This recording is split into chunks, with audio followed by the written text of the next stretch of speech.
ya court. Omusango gwonna we guyingirira court, anything can turn around in any way. So basically, sichenyayo bategeza chiki muntu si papa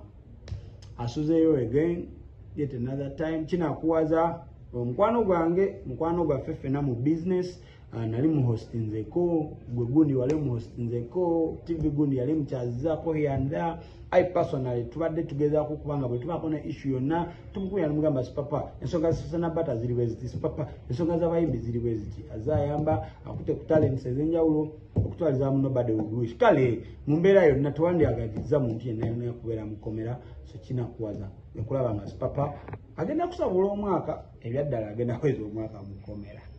kyeso bagamba so kibi era abamwongeddeyo paka omwezi ogujja nze namala enda kusatu naye tezaali nyangu so abasi papa mwaka it's not so easy kikulaga nti ne buli kimu ogenda okubeeyo nga na buli kimu ekyo bakitunda mwana kibi nnyo okutwaliza wamu ya mukama wange Semaganda Ronald, how are you doing? Kubuza ko in a very special way Namungona High School mbasibudde proudly sponsored by Namungona High School. Amanya gange bapita Brian wako butegeza nno tugenda tambula ne Namungona High School paka ya kyeso kwanga ngamba abantu omuzadde nayenna mullo tuke Namungona High School ogambe ono obagambe njaga mundagirye omukulu gwe bayita Semaganda Ronald bumala omulaba bagambe ndino Brian waka tusindise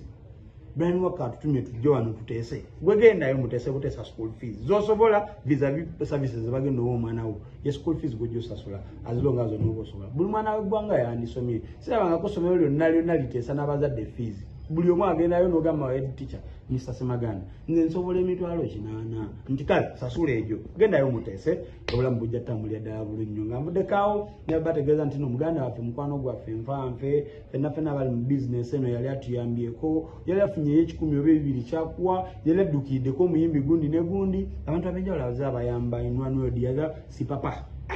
tunulidde si papa leero mu kooti bannaye ne ngamba bannaye ki ekigenda mu maaso ebyaddala ziddwayo si papa ziddwayo ndowooza akubye omwaka mu mwezi gw'omukaaga